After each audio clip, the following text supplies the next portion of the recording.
الأجل مولا مولا.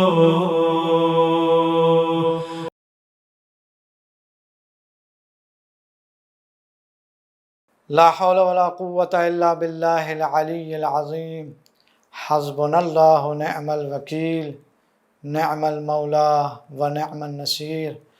الحمد لله رب العالمين والصلاة والسلام على أشرف الأنبياء والمرسلين حبيب إله العالمين أبي القاسم محمد. اللهم صل على محمد وآل محمد وعجل فرجهم. الحمد لله الذي جعلنا من المتمسكين بولاية علي بن أبي طالب علیہم السلام. ناظرین کرام، سلام علیکم ورحمۃ اللہ وبرکاتہ. در علم کے آج کے اس ایپیسوڈ میں آپ تمام حضرات کا خیر مقدم کرتا ہوں. در علم ایک ایسا شو ہے جس پر ہم مختلف دینی مضامین پر گفتگو کرتے ہیں، اور اس میں ہم ہمارے مہمان علماء کرام سے اس مضامین کو سمجھنے کی کوشش کرتے ہیں. آج ہماری گفتگو انشاءاللہ تبلیغ غدیر پر ہوگی.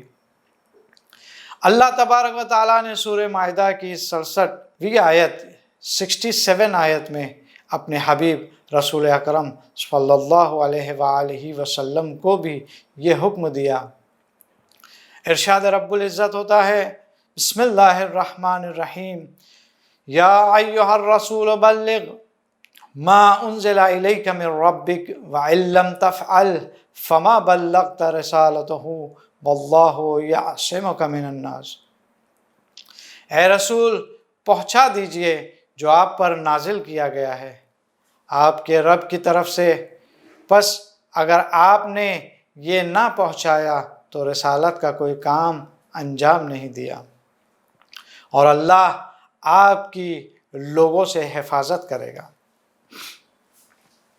عزیزان محترم، ناظرین کرام، اللہ نے اعلان ولایت کی تبلیغ کا حکم دیا، اور یہ تبلیغ ہم سب پر بھی واجب ہے کہ ہم اس غدیر کے پیغام کو لوگوں تک کے پہنچائیں. ہم دیکھتے ہیں ایک طرف منکران غدیر ہے جو اپنی حد درجہ کوشش کرتے رہے کہ لوگوں کے اذہان میں غدیر کے اسناد اور حقائق کے متعلق شبہات پیدا کرتے ہیں اور لوگوں کو گمراہ کرتے رہے. دوسری طرف ہمارے علماء کرام ان کے ہر شبہات کے جوابات دیتے رہے اور ان کی ہر کوششوں کو ناکام کرتے رہے، اور غدیر کو عوام الناس میں عام کیا، جس کے بنا پر غیر شیعہ بھی اس پر فکر کرنے پر مجبور ہے. علامہ امینی رحمۃ اللہ علیہ اپنی کتاب الغدیر میں تقریباً 110 صحابہ اور 84 تابعین کے نام درج کرتے ہیں جنہوں نے حدیث غدیر کو نقل کیا ہے. اتنا ہی نہیں بلکہ جتنے تاریخ داں ہیں، محدثین، مفسرین اور شعراء کے نام بھی درج کیے جنہوں نے حدیث غدیر کو نقل کیا ہے، وہ بھی اول سے لے کر 1400 ہجری تک باقاعدہ ترتیب یعنی کرونولوجیکل آرڈر کے ساتھ. ہندوستان کی معروف شخصیت علامہ سید حمید حسین موسوی لکھنوی رحمۃ اللہ علیہ نے کتاب ابقات الانوار لکھی. اس کتاب میں صاحب ابقات نے اسناد، تواتر اور حدیث غدیر کے معنی وغیرہ پر روشنی ڈالی ہے. اسی طرح ہمارے دیگر علماء دین، علماء کرام نے بھی غدیر کی تبلیغ کی خاطر بہت سی کتابیں لکھی ہیں. جو بھی منکران غدیر ہے، روایت میں انہیں نابینا کہا گیا ہے، کیونکہ علی علیہ السلام کی ولایت کا فرمان ان کے لیے بہت سخت ہے. امام رضا علیہ السلام ارشاد فرماتے ہیں، وہ افراد جو علی ابن ابی طالب علیہ السلام کی ولایت کو قبول نہیں کرتے، انہیں خداوند عالم نے نابینا فرد سے تشبیہ دی ہے. اس لیے سرور کائنات کے ارشادات ان کے لیے سخت اور دشوار واقع ہوئے ہیں، وہ انہیں سننے کی تاب نہیں رکھتے ہیں۔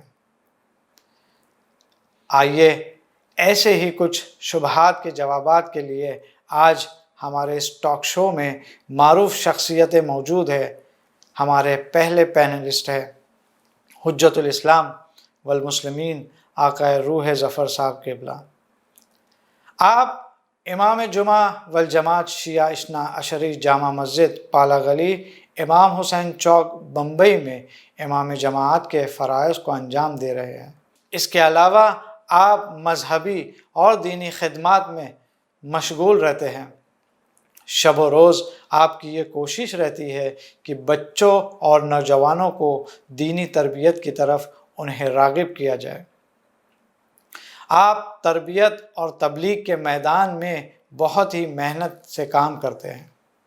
آپ حوزہ علمیہ قم سے فارغ ہو کر ممبئی شہر میں ساکن ہیں اور یہاں دینی خدمات انجام دے رہے ہیں۔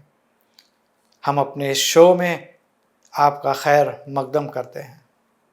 ہمارے دوسرے پینلسٹ ہے حجت الاسلام والمسلمین آقائے رضا عباس خان صاحب قبلہ۔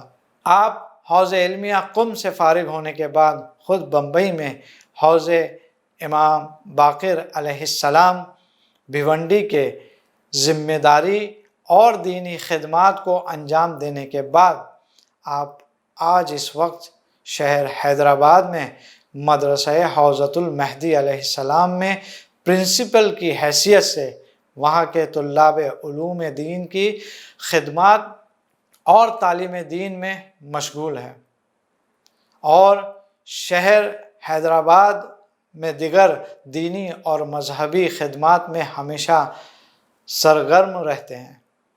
آپ کی بڑی خدمات ہے تبلیغ میں، ہدایت و ارشاد میں، خاص طور سے مدرسے میں ذمہ دار کی حیثیت سے دینی اور تربیتی پروگرام بہت ہی محنت اور مشقت سے کام کر رہے ہیں۔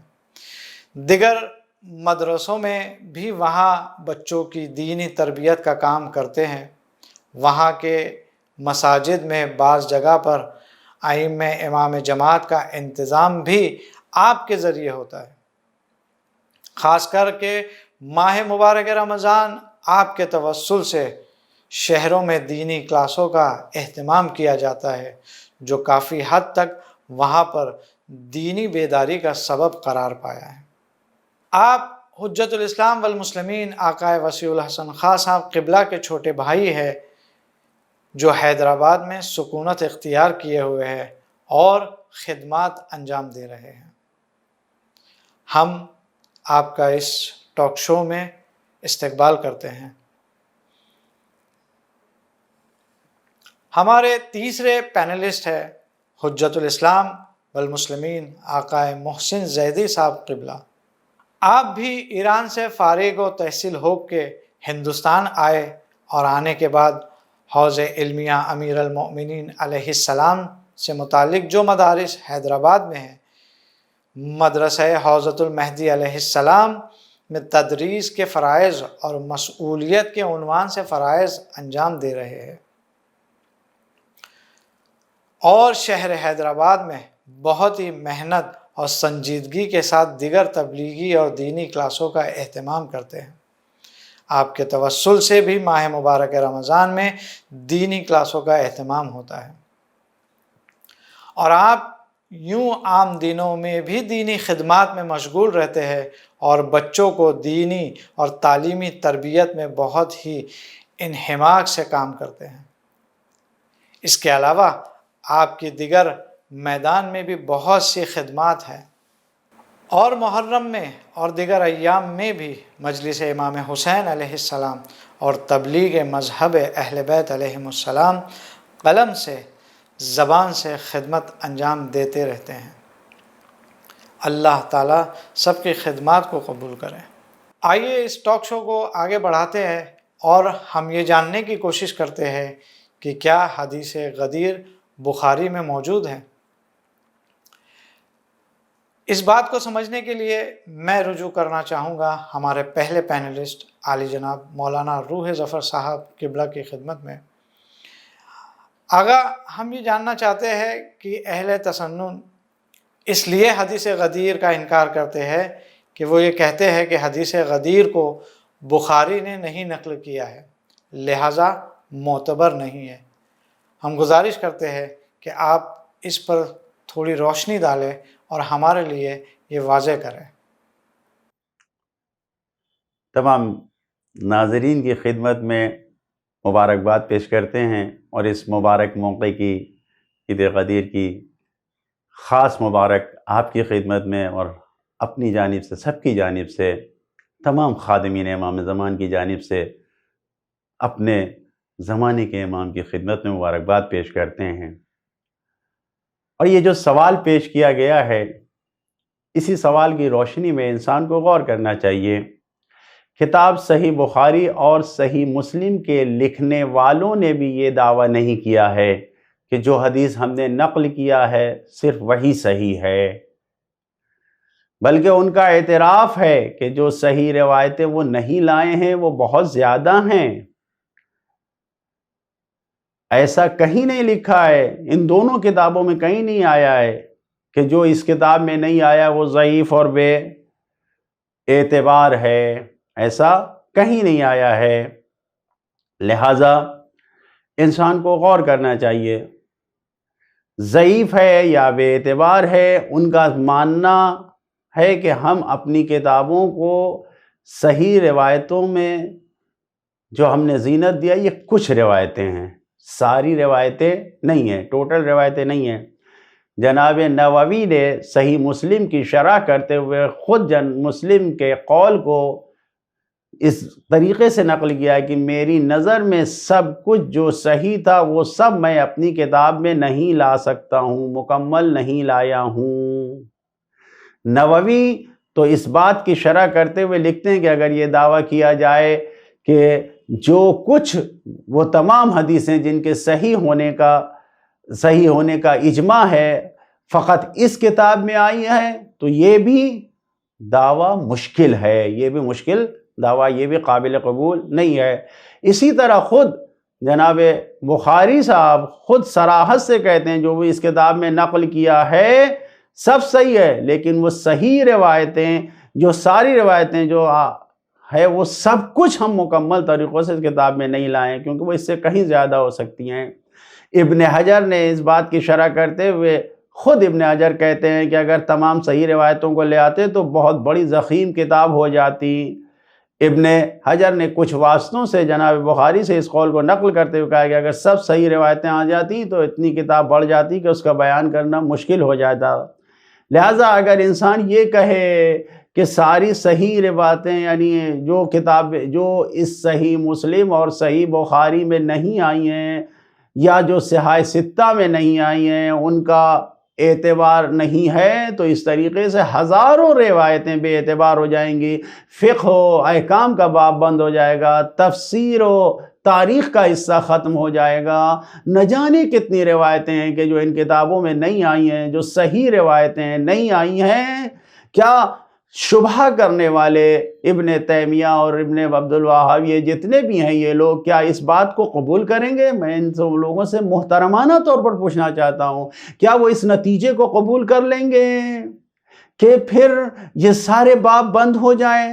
اب اصطلاح جو خود فرقہ وہابیت کے عالم اہل سنت کے نزدیک جو مقبول ہیں وہ خود کہتے ہیں کہ محمد ابن اسماعیل بخاری نے خود لکھا ہے کہ 1,00,000 صحیح حدیث اور 2,00,000 غیر صحیح حدیث جو مجھے یاد تھی، حفظ تھی، ان میں سے میں نے کچھ کا انتخاب کیا اور انہوں نے جمع کر کے کہا 7,225 روایتیں آئی ہیں۔ یعنی 10,000 روایتیں سب کہاں چلی گئیں؟ سب باطل ہیں۔ اس کا جواب کیا دیں گے؟ دوسری طرف سے مجھے یہ بتائیے کیا کسی روایت کا اعتبار یا اس کا صحیح ہونا سلسلہ سند کی وجہ سے ہے یا فلاں کتاب میں آنے یا نہ آنے کی وجہ سے ہے؟ کیا واقعاً مذہب کی تعلیمات اتنی زیادہ کھوکھلی ہیں کہ کتابوں سے اب حدیثوں کی روایت کو سمجھا جائے گا کہ یہ صحیح ہے یا صحیح نہیں ہے؟ کسی کتاب میں آنا یا نہ آنا اس کے صحیح ہونے کی دلیل نہیں ہے۔ ابن صلاح کا یہی کہنا کافی ہے کہ بخاری اور مسلم تمام صحیح حدیثوں کو اپنی کتابوں میں نہیں لائے ہیں، تمام صحیح کتابوں کو اپنے بیان نہیں کیا ہے، اس بات پر پابند نہیں تھے، کیونکہ خود بخاری نے کہا ہے کہ میں بہت سی روایتوں کو بیان نہیں کر پایا ہوں۔ لہٰذا یہ کہا جانا کہ جو کچھ صحیح بخاری میں ہے، انسان دیکھیں واقعاً غور کرنا چاہیے، اس سے زیادہ تعجب کی باتیں اور کیا ہو سکتی ہے کہ بخاری کے بعد جو سینکڑوں سال یعنی ایک صدی کے بعد 256 ہجری میں جناب بخاری کا انتقال ہوا ہے، 356 ہجری میں ہیروی کی پیدائش ہوئی ہے، اور بخاری نے ہیروی سے روایت اپنی کتاب میں نقل کی ہے۔ اب اس مثال پہ اگر اس موقع پہ انسان غور کرے تو کیا ہے، کیا اعتبار ہوگا جو بخاری کے 100 سال کے بعد پیدا ہو رہا ہے، یعنی تقریباً 125 سال کے بعد وہ روایت نقل کرنے قابل ہے، اس سے روایت نقل کی گئی ہے۔ کس طریقے سے خود اس کتاب میں اگر دیکھا جائے تو بہت سی روایتیں اس میں ایسی ہیں کہ جو ضعیف ہیں، جو اس میں بیان کی گئی ہیں، جعلی اور گڑھی بھی ہوئی ہیں۔ بہت سی روایتیں جنہیں صحیح کہہ کر بیان کیا گیا وہ مشکوک بھی ہے۔ نووی کہتے ہیں کہ مسلم نے بہت سی ایسی روایتوں کو نقل کیا ہے جن کی صحت اختلافی ہے، یہ سب حوالے موجود ہیں، حتیٰ صحاح میں یعنی ان صحیحوں میں کفر آمیز گفتگو موجود ہے، کفر کی گفتگو موجود ہے، تجسیم، خدا کو مجسم کرنا، جسم کا قائل ہونا، وہ ان کتابوں میں موجود ہے۔ اس بات مکان، کیا خدا کے لیے کوئی مکان ہے، کوئی جگہ ہے، اس کتابوں میں موجود ہے۔ انتقال کرنا، خدا کا ایک جگہ سے دوسری جگہ جانا، اسی طریقے سے اور بھی روایت ہے، یا خداوند عالم جہنم میں نعوذ باللہ اپنا پیر ڈال دے گا کہ جہنم حل من مزید، یعنی اور چاہیے، کافی ہے، وغیرہ وغیرہ۔ یہ ساری روایتیں جو ہیں، انسان اس کے اوپر غور کرے، کس طریقے سے ہو سکتا ہے کہ بخاری اور مسلم کی روایتوں پہ ہی بھروسہ کیا جائے؟ قرآن اور حدیث، یعنی خود نبی کریم کی زندگی کو دیکھیے، بعثت سے پہلے کی جو زندگی بخاری نے بیان کیا ہے، اس میں کس طریقے کا کردار سرکار رسالت مآب کا پیش کیا ہے، قابل قبول ہے؟ انسان کو اس حد تک نہیں گرنا چاہیے۔ کیا ان اوصاف کے ساتھ ہم کس طریقے سے کسی حقیقت کو پانے کے لیے صرف بخاری یا مسلم پر بھروسہ کر سکتے ہیں؟ اہل بیت اطہار علیہ السلام کی دشمنی میں اس حد تک انسان گر جائے کہ حقیقتوں سے اپنے آپ کو دور کر لے؟ قطعاً ایسا نہیں ہونا چاہیے، یہ صرف حق سے فرار کرنا ہے، ورنہ انسان کے لیے حق روشن ہے، کیونکہ جو کتابوں میں جو روایت آئی ہے اسی کو آپ نے کتنا مان لیا۔ بخاری اور مسلم نے جن روایتوں کو نقل کیا، اگر آپ اسی کو اہل بیت کے فضائل میں جو بیان ہوئے اسی کو مان لیجئے۔ حدیث منزلت تو آئی ہے، تو پھر حدیث منزلت کو کیوں نہیں مان رہے ہیں؟ حدیث غدیر کا صحیحین میں نہ آنا صرف اس کی سب سے بڑی وجہ یہی ہے کہ تعصب اور دشمنی ہے اور سیاسی مقاصد ہیں، اور ان مقصد ورنہ جو معیار بخاری اور مسلم نے صحیح حدیثوں کے نقل کرنے کا رکھا ہے وہ حدیث غدیر میں موجود ہے۔ بخاری ہمارے اماموں کے زمانے میں تھے، لیکن امام صادق سے انہوں نے روایتیں نقل نہیں کیا ہے، انہوں نے دوسرے اماموں سے نقل نہیں کیا ہے، ایک بھی نقل نہیں، یہ صرف دشمنی اور تعصب کی وجہ سے۔ لہٰذا میں یہاں پر آپ کی خدمت میں عرض کرنا چاہتا ہوں کہ آنکھوں سے تعصب کا پردہ ہٹائیے اور اس مسئلے کو غور سے دیکھیے۔ حاکم نیشاپوری اپنی روایت کو کہتے ہیں کہ یہ روایت جو نقل کیا ہے، حاکم نیشاپوری کہتے ہیں کہ یہ روایت جو غدیر کی ہے یہ شیخین کے مبنا کے مطابق ہے، یعنی جناب بخاری اور جناب مسلم کا جو مبنا ہے حدیثوں کے بارے میں، انہوں نے زید ابن ارقم کے واسطے سے 3 واسطوں سے 3 طریقوں سے اس روایت کو نقل کیا ہے، اور تینوں راستوں کے بعد نقل کرنے کے بعد کہتے ہیں کہ جو جناب مسلم اور جناب بخاری نے جو معیار اپنایا ہے ایک روایت کو صحیح کہنے کا، وہ معیار غدیر کی حدیث میں پایا جاتا ہے ان کے اوپر۔ لہٰذا حاکم نیشاپوری کی اس تحریر کے بعد واقعاً تعجب کی بات نہیں کہ ابن تیمیہ نے اس طریقے سے حدیث غدیر کا انکار کیا ہے۔ حدیث غدیر کا انکار کرنے والے یعنی مسند احمد ابن حنبل سے یہ غدیر کی حدیث کو لے آئے ہیں، اور اس کو جھٹلانے کے لیے انہوں نے خود مسند احمد کو اس طریقے سے رگڑا ہے، اس طریقے سے اس کی درجی اڑائی ہے کہ گویا وہ پوری کتاب بے اعتبار ہو گئی ہے۔ ذرا اہل علم غور کریں، مکتب خلفاء کے ماننے والے غور کریں، کیا واقعاً اس حقیقت کو اس طریقے سے بیان کیا جائے گا؟ حدیث غدیر کی جو تکذیب کیا انہوں نے، کیا سنن ترمذی اور مسند احمد بن حنبل یہ دونوں نے بے اعتبار طریقے سے نقل کیا ہے؟ جس طریقے سے ابن تیمیہ اور وہابیوں نے اس حدیث کی تکذیب کیا ہے، بہرحال اگر ایسا ہی دیکھا جائے تو مسند کی تو کوئی روایت صحیح ہی نہیں ہوگی، کوئی قابل قبول نہیں ہوگی۔ ملا علی ہروی کہتے ہیں کہ ان ھذا حدیث صحیح لا مریۃ فیہ بل بعض الحفاظ عدہ متواترا اذ فی روایت احمد انہ سمعہ من النبی 30 صحابیا وشہدوا بہ لعلی لما نودع ایام خلافتہ۔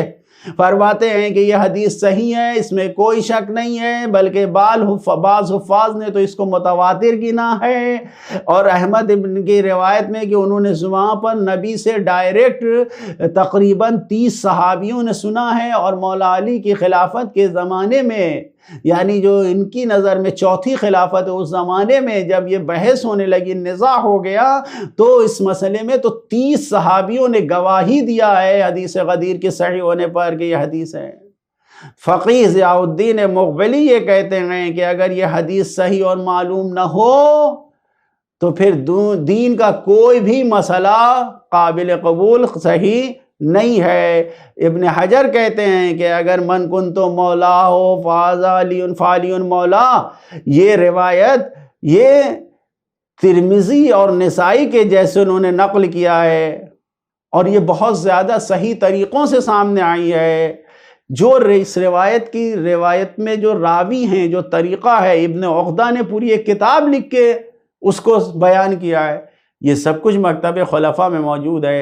لہٰذا تعصب کی عینک اتار دینا چاہیے اور حق کی روشنی میں اس بات کو دیکھنا چاہیے، کیا واقعاً معیار اسلام یہی ہے کہ جو صحیح مسلم اور صحیح بخاری میں آیا ہے تو اسی کو مانا جائے گا؟ تو سرکار رسالت مآب کی زندگی کے بہت سے پہلو ایسے ہیں جو بخاری اور مسلم میں نہیں بیان ہوئے ہیں، وہ آپ کے دین اسلام سے خارج ہو جائیں گے۔ دینی مسائل، دینی احکام، تاریخ کے احکام جو بقیہ صحابہ میں ہیں، ان دونوں صحیحوں میں نہیں ہیں، وہ سب دین سے خارج ہو جائیں گے۔ لہٰذا ہمیں کوشش یہ کرنا چاہیے کہ ہم حق کی پیروی کریں، نہ یہ کہ اندھی تقلید کریں۔ اندھی تقلید سے ہمیں نجات نہیں ملے گی، حق کی تقلید سے ہی ہم کو خدا کے سامنے سرخرو ہونے، کامیاب ہونے کا موقع ملے گا۔ السلام علیکم ورحمۃ اللہ وبرکاتہ۔ میں آپ کا بہت شکر گزار ہوں، آپ نے بہت ہی مختصر وقت میں بہت ہی وضاحت کے ساتھ بتایا کہ حدیث غدیر اہل تسنن کی معتبر کتابوں میں بھی موجود ہے، اور یہ وہ کتابیں ہیں کہ خود ان کے علماء کے مطابق ان کا انکار کرنے والا کافر ہو جاتا ہے۔ میں دوسرے سوال کے لیے رخ کرنا چاہوں گا ہمارے دوسرے پینلسٹ عالی جناب مولانا رضا عباس صاحب قبلہ کی خدمت میں۔ لوگوں نے حدیث غدیر کو فراموش کر دیا، آئیے ہم یہ جاننے کی کوشش کریں کہ آخر کیا وجہ تھی کہ حدیث غدیر کو لوگوں نے فراموش کر دیا۔ آگے آپ سے جاننا چاہیں گے، اگر حدیث غدیر صحیح ہے تو صحابہ نے اسے فراموش کیوں کر دیا تھا؟ اعوذ باللہ من الشیطان الرجیم، بسم اللہ الرحمن الرحیم، الحمدللہ رب العالمین، وصلی اللہ علی محمد وآلہ الطیبین الطاہرین، ولعنۃ اللہ علی اعدائہم اجمعین من یومنا ھذا الی قیام یوم الدین۔ رب اشرح لی صدری ویسر لی امری واحلل عقدۃ من لسانی یفقہوا قولی، اما بعد فقد قال رسول اللہ صلی اللہ علیہ وآلہ وسلم من کنت مولاہ فہذا علی المولا۔ ناظرین محترم، یہ حدیث غدیر جو مولا کائنات حضرت علی بن ابی طالب علیہ السلام کی پیغمبر اکرم صلی اللہ علیہ وآلہ وسلم کی بلا فصل جانشینی پر دلالت کرتی ہے، اور جس کو حضور اکرم صلی اللہ علیہ وآلہ وسلم نے غدیر خم میں 1.25 لاکھ حاجیوں کے درمیان اللہ کے حکم سے بیان فرمایا کہ جب یہ آیت نازل ہوئی، یا ایھا الرسول بلغ ما انزل الیک من ربک، وَإِن لَمْ تَفْعَلْ فَمَا بَلَّغْتَ رِسَالَتَهُ وَاللَّهُ يَعْصِمُكَ مِنَ النَّاسِ۔ سورہ مائدہ آیت نمبر 67۔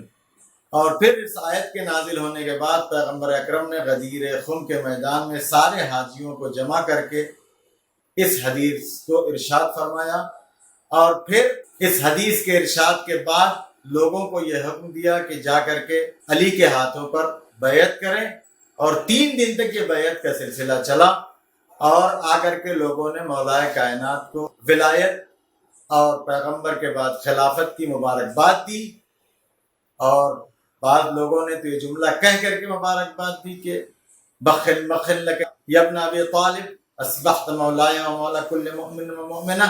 اور یہ 1.25 لاکھ حاجیوں کے درمیان پیغمبر نے یہ حدیث ارشاد فرمائی اور مولا کائنات کی ولایت کا اعلان کیا۔ لیکن سوال یہاں ہے کہ 2 مہینے 10 دن میں کیا ہوا کہ جس بنیاد پر مولا کائنات کو لوگوں نے حاکم نہ مان کر کے دوسرے کو پیغمبر کا جانشین مان لیا۔ اس کی بہت سی وجہیں ہیں جس کو علماء نے بیان کیا ہے۔ آج چند منٹ آپ کا میں اسی عنوان پر لوں گا کہ جس کو دلیل بنایا جاتا ہے کہ آخر جب غدیر خم میں مولا کائنات کی ولایت کا اعلان پیغمبر نے 1.25 لاکھ حاجیوں کے درمیان کیا تو آخر کیسے لوگ بھول گئے؟ یہ وہابیت کی طرف سوال اٹھتا ہے کہ جب حدیث غدیر اتنی مشہور، اتنی معروف، اتنی صحیح ہے تو صحابہ نے اس کو فراموش کیسے کیا؟ عزیزان محترم، اس کے جواب میں چند گزارشات آپ کی خدمت میں عرض کر کے آپ کی زحمت کو تمام کرنا چاہتا ہوں کہ یہ سوال بنیادی طور پر غلط ہے کہ صحابہ نے فراموش کیا۔ سب سے پہلا سوال یہ کہ آپ صحابہ کس کو کہہ رہے ہیں؟ فراموش کرنے والے لوگ کون ہیں؟ ایسا تو نہیں ہے کہ حدیث بیان نہیں ہوئی ہے، یہ حدیث بیان ہوئی ہے، اور یہ دعویٰ کرنا کہ صحابہ نے حدیث غدیر کو فراموش کر دیا یہ بالکل غلط دعویٰ ہے۔ ہاں، یہاں تک سچائی ہے کہ بہت سے لوگوں نے اس کو دبانے کی کوشش کی، اس کو بیان کرنے پر پابندی ہوئی، اور بہت سے لوگوں کو اس کو بیان کرنے کی سزا بھی دی گئی۔ کوشش یہ ہوئی ضرور کہ اس حدیث کو لوگوں تک نہ پہنچنے دیا جائے، اس کے باوجود 160 سے زیادہ اصحاب نے اس حدیث کو نقل کیا، اور 7 صحابیات نے اس حدیث غدیر کو نقل کیا ہے، اور 100 تابعی لوگوں نے اس حدیث کو نقل کیا، اور 400 محدثین و مفسرین و متکلمین نے اپنی کتابوں میں ان اصحاب سے حدیثوں کو نقل کیا جو طرفین کی کتابوں میں آئی ہوئی ہے۔ لہذا یہ سوال مطلق طور پر کہنا کہ حدیث غدیر کو صحابہ نے فراموش کر دیا، یہ سوال صحیح نہیں ہے، مگر یہ کہ آپ ان لوگوں کو ہی صرف صحابی مانیں جو علی کے دشمن تھے، تو پھر علی کے دشمن ہے تو علی کی ولایت کی حدیث کو تو لوگوں کا کام ہے وہ فراموش کرنے کی کوشش کریں گے، اور جن کو یاد ہے ان کو بھی بیان کرنے پر پابندی کی کوشش کریں گے، جیسا کہ تاریخ میں یہی ہوا ہے۔ تو آج آپ کی خدمت میں بس چند منٹ میں یہ عرض کر دیتا ہوں کہ آخر یہ حدیث غدیر فراموش کس نے کی اور کیوں کی؟ تمام اصحاب کو یہ کہنا کہ فراموش کیا یہ غلط ہے۔ اگر ایسا ہوتا تمام اصحاب نے حدیث غدیر کو فراموش کر دیا ہوتا تو حدیث غدیر کہیں ہوتی ہی نہیں، جبکہ اہل سنت اور تشیع کی کتابوں میں حدیث غدیر مختلف طریقوں سے اور مختلف راویوں کے حوالے سے ذکر ہوئی ہیں۔ اب سوال یہاں ہے کہ وہ کون لوگ تھے جنہوں نے حدیث غدیر کو بیان کرنے سے گریز کیا؟ پھر میں دوہرا دوں یہ جملہ کہ تمام صحابہ کو کہنا کہ فراموش کیوں کیا غلط ہے، تمام نے نہیں فراموش کیا۔ اگر فراموش کیا ہوتا تو 160 اصحاب کا نام نہ آتا حدیث غدیر کو بیان کرنے میں۔ ہاں، اب سوال یہاں ہے کہ کس نے بیان کیا، کس نے نہیں کیا، کیوں نہیں کیا؟ تو اس میں آپ کو اصحاب میں طرح طرح کے گروپ الگ کرنے پڑے ہیں۔ کچھ لوگ ایسے تھے جنہوں نے علی کی دشمنی میں حدیث غدیر کو بیان نہیں کیا، کچھ لوگ ایسے تھے جنہوں نے مکاری اور عیاری کی بنیاد پر حدیث غدیر کو بیان نہیں کیا، کیونکہ ان کا مفاد حدیث غدیر کو بیان کرنے میں نہیں بلکہ حدیث غدیر کو چھپانے میں تھا، اور یہی وجہ ہے کیونکہ اگر حدیث غدیر کو بیان کر دیتے تو پھر انہوں نے جو پلان بنایا ہے وہ پورا نہ ہوتا، اور پھر وہ جو ان کا سقیفہ کا جو سسٹم تھا وہ برباد ہو جاتا۔ کچھ لوگ حسد کی بنیاد پر، اور یہ ساری چیزیں روایات اور احادیث سے ثابت ہیں کہ بہت سے لوگ ایسے تھے جو علی سے کینہ بھی رکھتے تھے، بہت سے لوگ ایسے تھے جو مکاری اور یاری کی بنیاد پر وفات پیغمبر کا انتظار کر رہے تھے، اور اس پلاننگ میں تھے کہ کس طرح سے پیغمبر صلی اللہ علیہ وسلم کی آنکھ بند ہو اور وہ اپنی عیاری اور مکاری کی بنیاد پر عالم اسلام میں کسی رکھنے کو ایجاد کریں، جس کے لیے اگر تاریخ کا مطالعہ کریں تو جیش اسامہ کے ساتھ جانے کا پیغمبر کا صریح حکم، اور اس کے بعد جیش اسامہ میں جانے سے گریز کرنا، یہ سب سے بڑی دلیل ہے ان مکاروں اور عیاروں کی کہ ان کی پلاننگ پہلے سے تھی کہ پیغمبر کی آنکھ بند ہو تو ہم اپنے پلان کو روبہ عمل لے آئیں۔ لہذا حسد رکھنے والے، بغض رکھنے والے، علی سے کینہ رکھنے والے اور پہلے سے پلاننگ کیے ہوئے لوگ، ان لوگوں نے کوشش یہ کی کہ حدیث غدیر بیان نہ ہو۔ اور کچھ ایسے بھی لوگ تھے جن لوگ صحیفہ ملعونہ کے افراد تھے، ان لوگوں نے حدیث غدیر کو بیان کرنے سے گریز کیا، اور اسی میں آپ دیکھیں کہ بعض اصحاب پیغمبر وہ ہیں جنہوں نے غدیر خم کی حدیث کی بنیاد پر ہی سقیفہ میں سقیفہ کی مخالفت کی ہے۔ خود آپ جب دیکھیں گے روایات میں آیا ہے اور کتابوں میں آیا ہے، آپ کو میں حوالہ دے دوں کہ تاریخ طبری جلد 2 حدیث نمبر 233 میں باقاعدہ یہ جملہ ہے، فبایعہ عمر نے ابوبکر کی بیعت کی، وبایعہ الناس اور لوگوں نے ابوبکر کی بیعت کی، فقالت الانصار اور انصار نے کہا، اور اسی میں یہ ہے وبعض الانصار یا بعض انصار نے کہا لا نبایع الا علیا۔ اب آپ بتائیں کہ یہ جو سقیفہ میں تاریخ طبری جلد 2 صفحہ نمبر 233 میں یہ جو بیان کر رہے ہیں کہ سقیفہ میں ہی کچھ لوگوں نے کھڑے ہو کر یہ کہا کہ ہم بیعت نہیں کریں گے سوائے علی کے، تو یہ علی تو وہاں تھے نہیں، علی کے ہاتھوں بیعت کرنے کا دعویٰ یہ کچھ اصحاب جو کر رہے تھے سقیفہ میں، یہ کس بنیاد پر کر رہے تھے؟ یہ اسی بنیاد پر کر رہے تھے کہ حدیث غدیر ان کے ذہن میں تھی، حدیث غدیر ان کو یاد تھی، انہوں نے حدیث غدیر نہیں چھپایا، سقیفہ میں بھی جا کر کے کہا کہ ہم علی کے علاوہ کسی اور کی بیعت نہیں کریں۔ لہذا یہ دعویٰ کہ تمام اصحاب میں غلط ہے، بس وہی کچھ لوگ تھے جنہوں نے حدیث غدیر سے انکار کیا یا اس کو چھپایا یا اس کو بھولنے اور بھلانے کی کوشش کی اور اظہار کیا۔ لیکن سقیفہ کے بعد بھی بہت سے اصحاب ایسے تھے جنہوں نے حدیث غدیر کو فراموش نہیں کیا بلکہ بیان کیا۔ یعقوبی نے اپنی تاریخ میں اس بات کو نقل کیا ہے کہ جب سقیفہ میں بیعت ہو گئی تو بعض لوگوں کو جب پتا چلا تو ان لوگوں نے اس بیعت کی جو سقیفہ میں ہوئی تھی اس کی مخالفت اسی غدیر کی بنیاد پر کی۔ تاریخ یعقوبی جلد 2 صفحہ نمبر 124 میں آیا ہے کہ براء ابن عازب آئے اور انہوں نے بنی ہاشم کا دروازہ کھٹکھٹایا، وجاء البراء ابن عازب فضرب الباب على بني هاشم فقال يا معشر بني هاشم بویع ابو بکر، اے بنی ہاشم والو ابو بکر کی بیعت ہو گئی ہے۔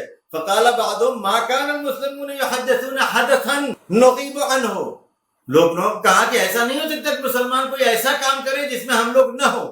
آپ ایمانداری سے بتائیے کہ یہ جو بنی ہاشم والے تھے جن کو اس بیعت کا پتہ نہیں تھا، جس کو براء ابن عازب نے آ کر کے اطلاع دی کہ وہاں بیعت ہو گئی، یہ لوگ اصحاب پیغمبر میں تھے یا نہیں تھے؟ اگر یہ تھے تو انہوں نے مخالفت نہیں کی حدیث غدیر کی، بلکہ جب ابو بکر کی سقیفہ میں بیعت کی بات آئی ہے تو ان لوگوں نے وہ تعجب کا اظہار کیا کہ ہم لوگوں کے بغیر کیسے انہوں نے اس طرح کا کام کر لیا ہے۔ ورنہ اور اس کے بعد یہ وَنَحْنُ أَوْلَىٰ بِمُحَمَّدٍ، ہم پیغمبر کے خاندان سے ہیں، ظاہر سی بات ہے بنی ہاشم والے پیغمبر سے زیادہ قریب ہیں۔ وَنَحْنُ أَوْلَىٰ بِمُحَمَّدٍ فقال العباس فعلوه ورب الکعبہ، جناب عباس کہتے ہیں کہ رب کعبہ کے قسم یہ کام ہو گیا. وکان المہاجرون والانصار لا یشکون فی علی فلما خرجوا من الدار قام الفضل بن العباس فكان لسان قریش فقال یا معشر قریش انه ما حقت لكم الخلافہ بالتمویہ ونحن اہلها دونکم وصاحبنا اولا بها منکم. صاحبنا اولا بها منکم کون؟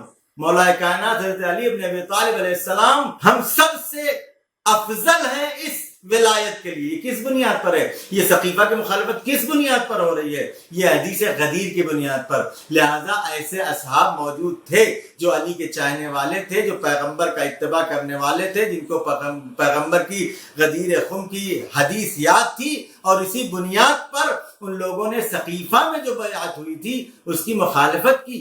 اور آپ بتائیں شہزادی کونین حضرت فاطمہ الزہرا سلام اللہ علیہا، دختر پیغمبر اکرم صلی اللہ علیہ وسلم، آپ ان کو کس زمرے میں رکھیں گے؟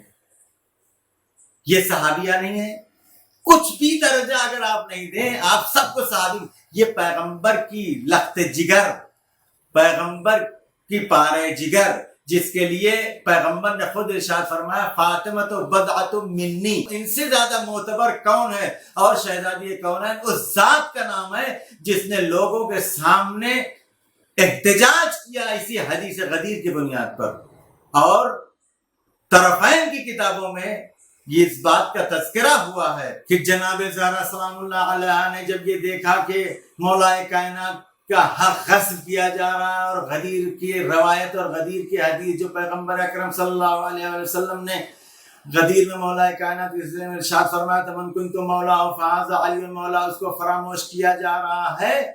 تو آپ مسجد نبوی میں آئیں، اور مسجد نبوی میں آ کر کے آپ نے لوگوں کو خطاب کر کے آواز دی کہ انسیتم قول رسول اللہ صلی اللہ علیہ وسلم یوم غدیر من کنت مولا فہذا علی مولا.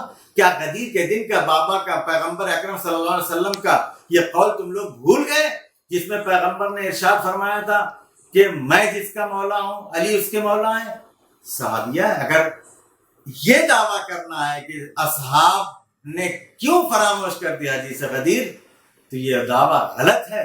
اصحاب نے خود سقیفہ میں اس حدیث غدیر کا اعلان کیا، اصحاب نے بعد سقیفہ بھی اس کا اعلان کیا. شہزادی کونین نے اصحاب کے سامنے جا کر کے مسجد نبوی میں اس حدیث غدیر سے احتجاج کیا، استدلال کیا. اور آپ کو بطور حوالہ آپ کی خدمت میں یہ عرض کر دوں کہ محمد ابن عمر اصفہانی جو اہل سنت کے بہت بزرگ عالم ہیں، انہوں نے اپنی کتاب نزہۃ المجالس میں لکھا ہے کہ فاطمہ زہرا صلوات اللہ علیہا دختر پیغمبر، آپ نے یہ ارشاد فرمایا کہ کیا تم لوگ غدیر خم کی وہ حدیث بھول گئے جس میں ارشاد فرمایا تھا پیغمبر نے کہ میں جس کا مولا ہوں علی اس کے مولا ہیں؟ اور اس کا حوالہ یہاں پر نزہۃ الحفاظ جلد نمبر 2 صفحہ نمبر 101 میں موجود ہے کہ جو اہل سنت کے عالم ہیں محمد ابن عمر اصفہانی، جو اہل سنت کے بزرگ عالم ہیں کہ جن کو وہابی لوگ بھی تسلیم کرتے ہیں، انہوں نے شہزادی کے اس احتجاج کو جو حدیث غدیر کے ذریعے سے کیا گیا ہے اس سے لوگوں کے درمیان استدلال کیا. اب اس کے بعد ایک مرحلہ رہتا ہے کہ آخر وجہ کیا تھی غدیر کو چھپانے کی، کن لوگوں نے کس وجہ سے چھپایا. وہ الگ الگ طرح کے الگ الگ زمانے کے الگ الگ لوگ تھے، اس کی الگ الگ وجہیں تھیں کہ پھر کبھی اگر موقع ملا انشاءاللہ تو آپ حضرات کی خدمت میں عرض کریں گے. مگر یہاں خلاصہ اتنا کہ حدیث غدیر کو اصحاب نے نہیں فراموش کیا، بلکہ جن لوگوں نے علی کے خلاف سازش کی ان لوگوں کا اپنا یہ پلان تھا کہ حدیث غدیر کو لوگوں تک نہ پہنچنے دیا جائے. لیکن چونکہ یہ اللہ کی طرف سے ہوا تھا اعلان، لہذا سب کے چھپانے کے باوجود آج بھی لوگوں کے درمیان چاہے شیعہ ہو چاہے سنی ہو جو بھی ہو یہ مانتے ہیں کہ غدیر خم میں پیغمبر اکرم صلی اللہ علیہ وآلہ وسلم نے مولا کائنات کے لیے یہ ارشاد فرمایا تھا من کنت مولا ہو فہذا علی مولا. خدا بند عالم کی بارگاہ میں ہم یہ دعا کرتے ہیں کہ پالنے والے ہم سب کو ولایت علی علیہ السلام کے ساتھ زندہ رکھ اور ولایت علی علیہ السلام کے ساتھ اس دنیا سے اٹھا اور دشمنان علی کو بدترین عذاب میں مبتلا فرما۔ والسلام علیکم ورحمۃ اللہ وبرکاتہ۔ میں آپ کا بہت ہی شکر گزار ہوں، آپ نے بہترین دلائل کے ساتھ اس سوال کا جواب دیا کہ آخر کیا وجہ تھی کہ صحابہ نے اس حدیث غدیر کو فراموش کر دیا۔ اللہ ہم سب کو اہل بیت علیہ السلام، ولایت علی ابن ابی طالب علیہ السلام سے متمسک رکھے انشاءاللہ۔ ہم نے علی علیہ السلام کو بلا فصل امام مانا اور ہم امام علی علیہ السلام کو پہلا امام تسلیم کرتے ہیں، لیکن اہل سنت نے علی علیہ السلام کو چوتھا خلیفہ مانا، اور اس کے لیے وہ یہ ریزن دیتے ہیں کہ جس کے جواب کے لیے میں رجوع کرتا ہوں عالی جناب مولانا محسن زیدی صاحب قبلہ کی خدمت میں۔ آگا یہ جاننا چاہتے ہیں کہ اہل سنت یہ دلیل پیش کرتے ہیں کہ حدیث غدیر کو تسلیم کرتا ہوں، مگر اس میں خلیفہ بلا فصل کا اشارہ نہیں ہے، لہٰذا دوسری دلیلوں کو شامل کر کے حضرت علی علیہ السلام کو چوتھا خلیفہ مانتا ہوں۔ آپ سے گزارش ہے آقا کہ اس پر مزید روشنی ڈالیں اور یہ مومنین کے لیے، ناظرین کے لیے واضح کریں کہ علی علیہ السلام بلا فصل امام ہے۔ لا حول ولا قوة إلا بالله العلي العظيم أعوذ بالله من الشيطان الرجيم بسم الله الرحمن الرحيم الحمد لله رب العالمين بارئ الخلائق أجمعين وباعث الأنبياء والمرسلين وصلى الله على سيدنا ونبينا أبي القاسم المصطفى محمد وعلى آله الأطيبين الأطهرين الأنجبين ولا سيما على بقية الله الأعظم أرواحنا وأرواح العالمين لتراب مقدمه فداه وعجل الله تعالى فرجه الشريف ولعنة الله على أعدائهم وغاصبي حقوقهم أجمعين من الآن إلى قيام يوم الدين أما بعد فقد قال رسول الله صلى الله عليه وآله وسلم إن عليا مني وأنا منه إنه ولي كل مؤمن من بعدی۔ عزیزان گرامی و ناظرین محترم، سب سے پہلے اس عید سعید اور عید غدیر کہ جسے عید اکبر کہتے ہیں، اس کی مبارکباد، تبریک و تہنیت سب سے پہلے اپنے ولی نعمت امام عصر علیہ السلام کی خدمت میں اور آپ تمام حضرات کی خدمت میں تبریک و تہنیت پیش کرتا ہوں۔ امیر المومنین علی علیہ السلام کی ولایت و خلافت کا مسئلہ اگرچہ ہمارے لیے اختلافی نہیں ہے، لیکن دوسروں کے نزدیک یہ ایک اختلافی مسئلہ ہے۔ چنانچہ امیر المومنین کی خلافت کو دوسرے فرقے والے مسلمان بھی تسلیم کرتے ہیں، لیکن اپنے عقیدے کے اعتبار سے وہ چوتھا مانتے ہیں۔ لیکن شیعہ عقائد کی روشنی میں کہ امیر المومنین سلام اللہ علیہ پیغمبر اسلام کے پہلے خلیفہ اور بلا فصل خلیفہ ہے،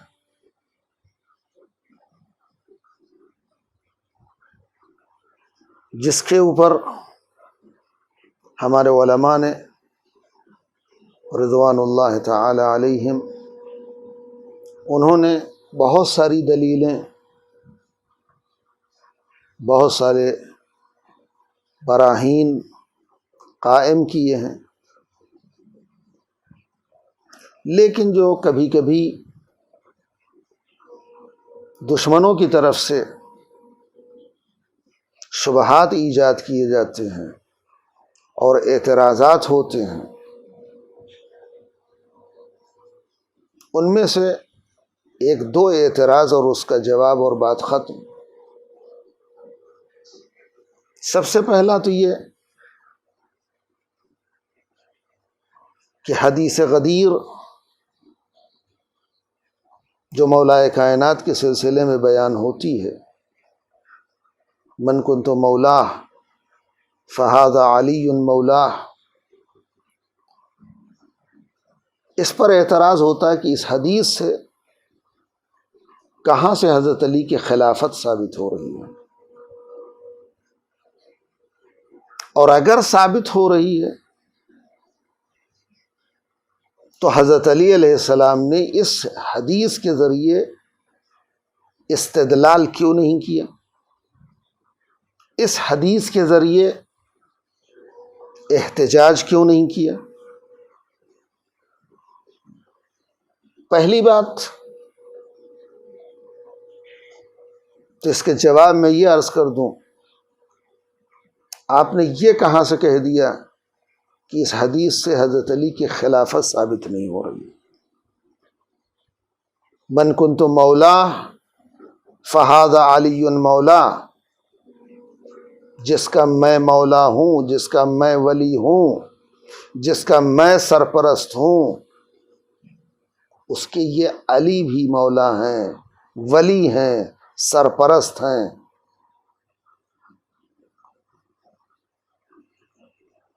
اگر ایسا نہیں تھا، اگر ایسا نہیں ہے، جبکہ مولا کے معانی میں بھی لوگ، چونکہ علی کی دشمنی میں بہت سارے معانی بیان کیے، ناصر، دوست، پڑوسی، نہ جانے کون کون سے معانی، تو ایک سیدھا سا سوال، سمپل سا سوال یہ ہے، اگر اس حدیث غدیر میں مولا سے مراد دوست ہے تو خلیفہ دوم نے مبارکباد کیوں دی؟ اگر اس حدیث غدیر میں مولا سے مراد ناصر ہے تو خلیفہ دوم کو مبارکباد دینے کا مطلب کیا ہے؟ اگر اس حدیث غدیر میں مولا سے مراد پڑوسی ہے تو خلیفہ دوم کے مبارکباد دینے کا مقصد کیا ہے؟ کس معنی کو لے کر کے وہ نظروں میں لے کر کے علی کو مبارکباد دے رہے تھے؟ یہ معنی نظروں میں لیے تھے کہ مبارک ہو اے ابو طالب کے فرزند، تم رسول کے ناصر بن گئے، رسول کے بھائی بن گئے، یہ کوئی نئی بات ہے؟ یہ تو پہلے سے بھی ثابت ہے۔ تو عزیزان گرامی، جس معنی کو سمجھ کر خلیفہ دوم نے حضرت علی علیہ السلام کو مبارکباد دی تھی، اسی معنی کو تو ہم بھی ثابت کر رہے ہیں، اسی معنی کو تو ہم بھی کہہ رہے ہیں، اس لیے کہ مولا سے خلیفہ اور جانشین کا معنی نہ لے کر ناصر و مددگار و پڑوسی کا معنی لے کر کے مبارکباد دینا، یہ کون سی عقل مندی ہے؟ یہ کون سی منطق ہے؟ لہذا اس سے یہ ثابت ہوتا ہے کہ امیر المومنین رسول کے خلیفہ ہیں۔ پیغمبر نے جو فرمایا کہ جس کا میں مولا ہوں، یعنی جس کا میں اولا بالتصرف ہوں، جس کا میں ولی و سرپرست ہوں، اس کے یہ علی بھی ولی و سرپرست ہیں۔ یہ بات خلافت ثابت ہوئی۔ دوسرا اعتراض اس پر یہ ہوتا ہے،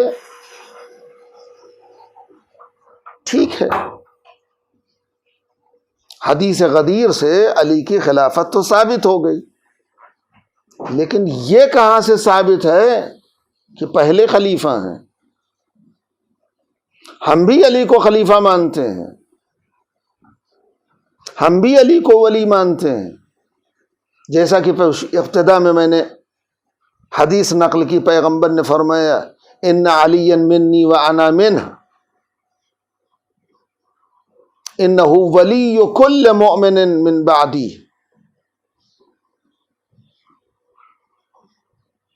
کہ ہم بھی تو علی کو ولی مانتے ہیں، ہم بھی علی کو خلیفہ مانتے ہیں، ہم بھی علی کو رسول کا جانشین مانتے ہیں، لیکن اس حدیث سے پہلا خلیفہ اور پہلا جانشین کہاں سے ثابت ہو رہا ہے؟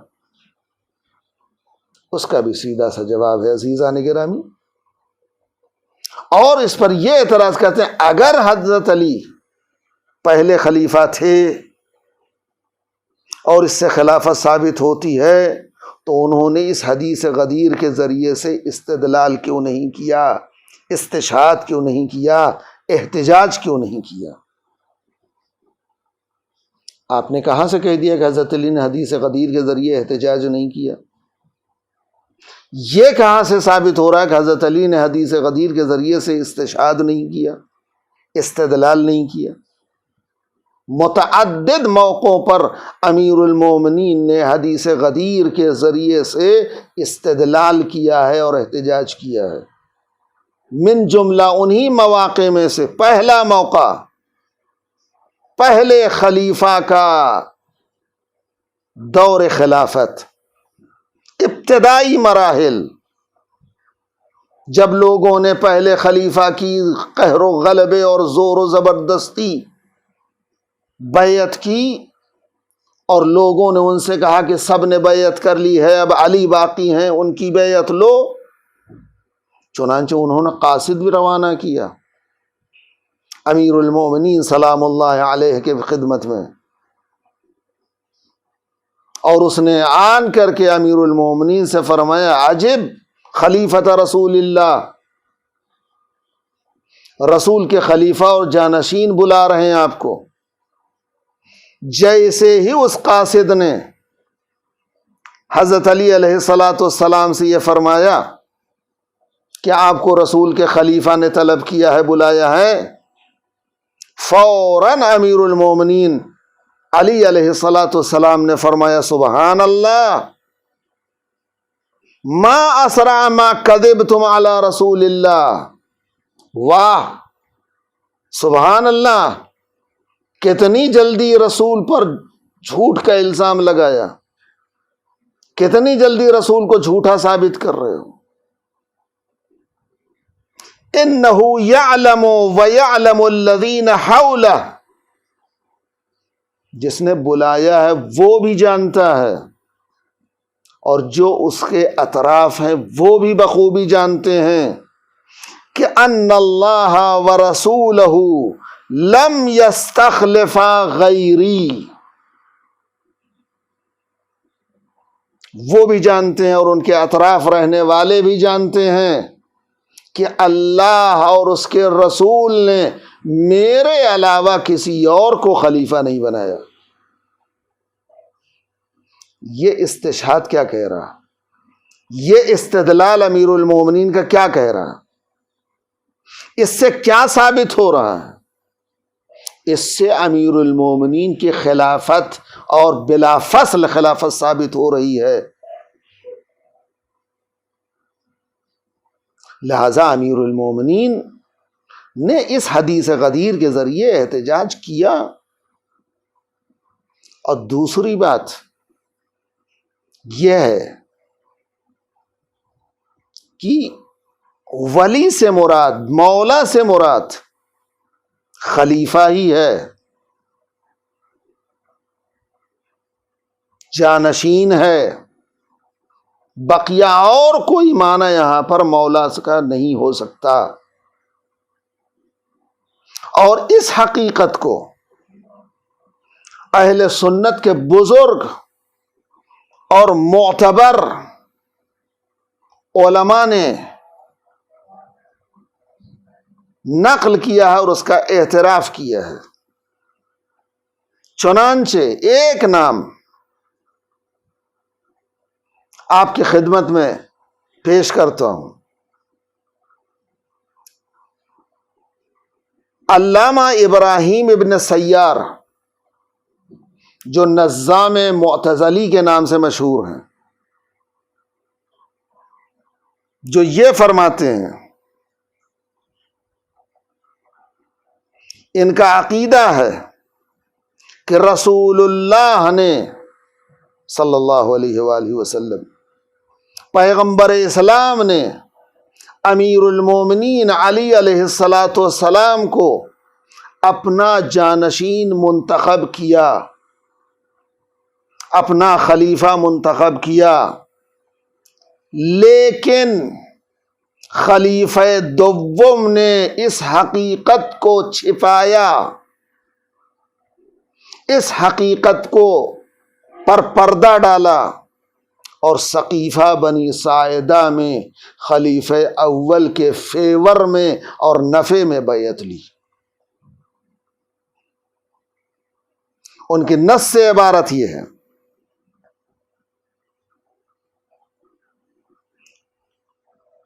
قال اولا لا امامت الا بالنص والتعیین ظاہرا مکشوفا، وقد نص النبی علی علی رضی اللہ عنہ فی مواضع واظہر اظہارا لم یشتبہ علی الجماعہ الا ان عمر کتم ذلك وهو الذي تولى بیعت ابی بکر یوم السقیفہ۔ میں نے نص سے عبارت غزالی کی نقل کی ہے بغیر کسی تبدیلی کے۔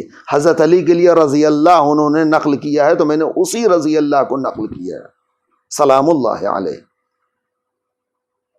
کہ اعتراف کرتے ہیں، عقیدہ ہے ان کا، انہوں نے لکھا ہے کہ امامت نص اور تعیین کے علاوہ ثابت ہی نہیں ہو سکتی، اور پیغمبر اسلام نے امیر المومنین علی علیہ السلام کو اپنا خلیفہ اور جانشین منتخب کیا اور معین کیا، لیکن خلیفہ دوم نے اسے چھپایا اور اس حقیقت پر پردہ ڈالتے ہوئے سقیفہ بنی ساعدہ میں پہلے خلیفہ کے فیور میں بیعت لی۔ لہذا اس سے ثابت ہے کہ امیر المومنین رسول اللہ کے بلا فصل جانشین اور خلیفہ ہیں،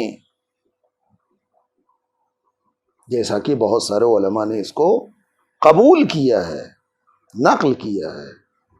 خداوند عالم ہم سب کے دلوں میں علی اور اولاد علی کی محبت بھر دے، اور ان کے فرزند عزیز امام عصر علیہ السلام کے ظہور پر نور میں تعجیل فرمائے، اور اس دنیا میں ان کی زیارت اور آخرت میں ان کی شفاعت نصیب فرمائے۔ والسلام علیکم ورحمۃ اللہ وبرکاتہ۔ آغا بہت بہت شکریہ، بہت ہی اطمینان بخش آپ نے جواب دیا، اور یہ ہمارا عقیدہ ہے کہ ہم علی علیہ السلام کو بلا فصل امام جانتے ہیں، مانتے ہیں۔ اس پروگرام کے اختتام پر میں آپ تمام علماء کرام کا شکر گزار ہوں کہ آپ نے اپنی مصروفیات میں سے ہمارے لیے وقت نکالا اور سوالات کے جواب دیے، اور ہم امید کرتے ہیں کہ ان جوابات سے ہمارے ناظرین کے لیے بھی باتیں واضح ہو گئی، اور انشاءاللہ جو شبہات تھے وہ بھی دور ہو گئے۔ ہم اللہ سے دعا گو ہے کہ ہمیں وہ دن نصیب فرمائیں کہ ہم وارث غدیر کے ساتھ جشن منائیں۔ آئیے ہم اس پروگرام کا اختتام دعا کے ساتھ کریں۔ اعوذ باللہ من الشیطان الرجیم، بسم اللہ الرحمن الرحیم۔ اللہم کن لولیک الحجۃ ابن الحسن صلواتک علیہ وعلی آبائہ فی ہذہ الساعۃ وفی کل ساعۃ ولیا وحافظا وقائدا وناصرا ودلیلا وعینا حتی تسکنہ ارضک طوعا وتمتعہ فیہا طویلا۔ اللہم صل علی محمد وآل محمد وعجل فرجہم۔ اللهم صل على محمد وآل محمد وعجل فرجهم